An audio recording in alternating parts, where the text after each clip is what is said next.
Hi, I'm Kino MacGregor. Today we're going to take a look at Marichasana D. This is one of the most challenging gateway postures of the primary series of Ashtanga Yoga.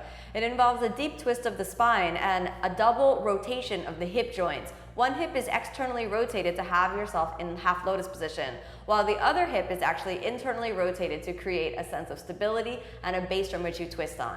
Julia is going to be my model today, and we're going to take a look at that together. We'll look at some common pitfalls as well as how you can best enter the posture.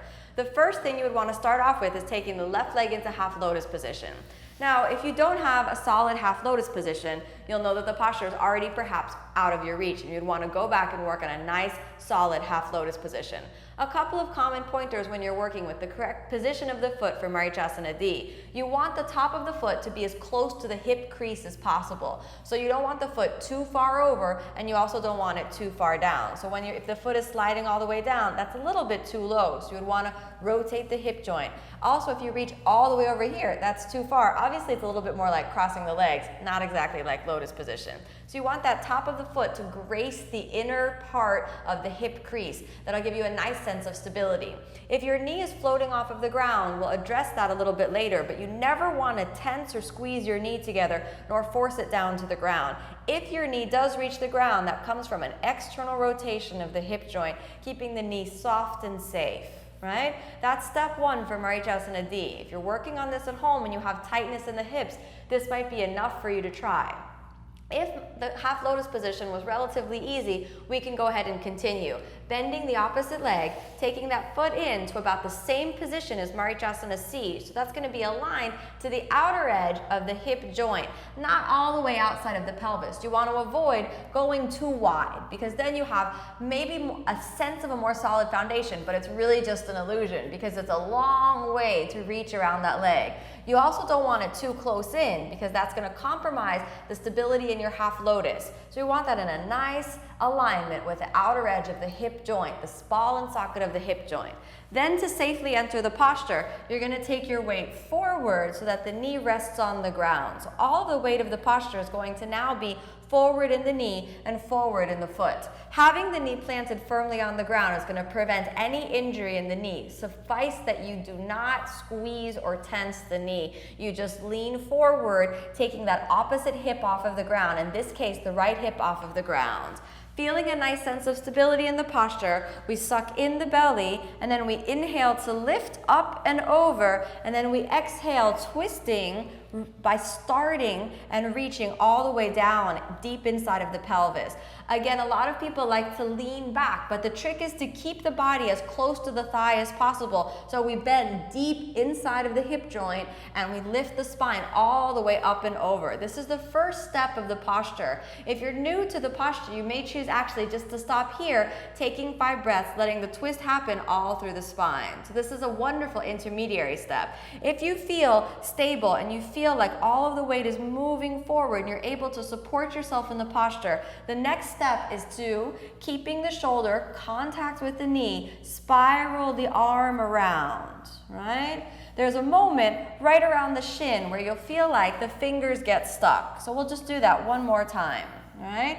Keeping the contact, the shoulder to the knee, you'll find a point where if the fingers get stuck, we want to find and wiggle and lift them all the way over, right? You might have to go a little bit more narrow. Just use your fingers and find them. Now, the key to this posture, just like Marichasana C, is that once this hand is all the way bound, it stops working. You don't need to reach with this hand anymore. The reach has to come as you exhale all the way around, right? So you're actually reaching with the opposite shoulder, and you'll notice that the shoulders are rotating in 2 different directions. We have one shoulder rotating down and around the knee, and the other shoulder rotating back, so the shoulder blade drops actively down the back. If possible, you're clasping your wrists, right? Then you'll take the fingers and reach them forward, holding onto the shin. Nice long breathing, sucking in the belly, feeling the sense of length in the posture. Be careful not to lift too much out through the top of the head or you'll twist yourself off of the posture. Always keep that opposite shoulder rotating down the back, long and deep in the posture. After 5 breaths, you want to release yourself all the way down.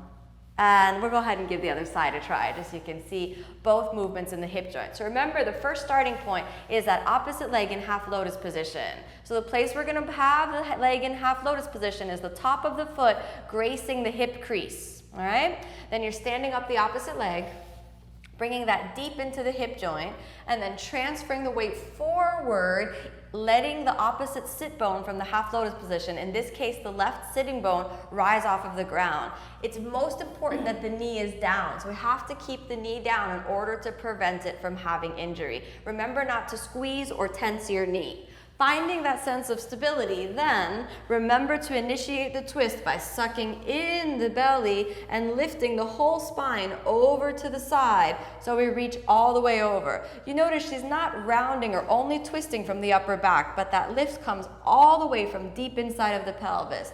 Then, bringing the shoulder close to the knee, we reach down. For some of you who may have a hard time even crossing the shoulder to the knee, a great intermediary step is just to hug the knee into the chest, making it try to come as close as possible. That intermediary step, if you can't reach the torso across the knee, is a great place to stop. If after 5 breaths there you feel it might be possible, slide the arm all the way over. Make sure that motion comes all the way from the pelvis.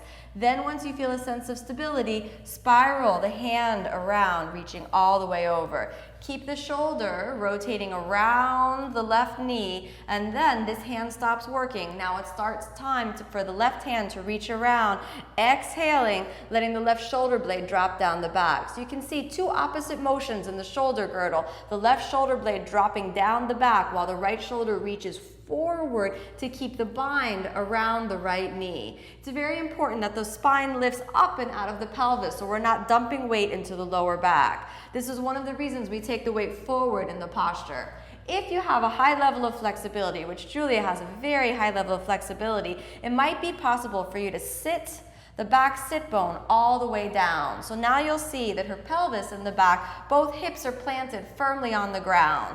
This is only advised if you feel a sense of ease in the posture. You would still want to keep the weight moving forward and the opposite knee down. You'll know you're ready to try this when Marichasana D with the hip up feels like a walk in the park. Until then, you want to keep all of the weight forward and not even worry about that back sitting bone coming down. After 5 breaths, we release and jumping back. This has been Marichasana D. Hopefully you have some tips to try this at home. I'm Kino MacGregor and we're here at Miami Life Center.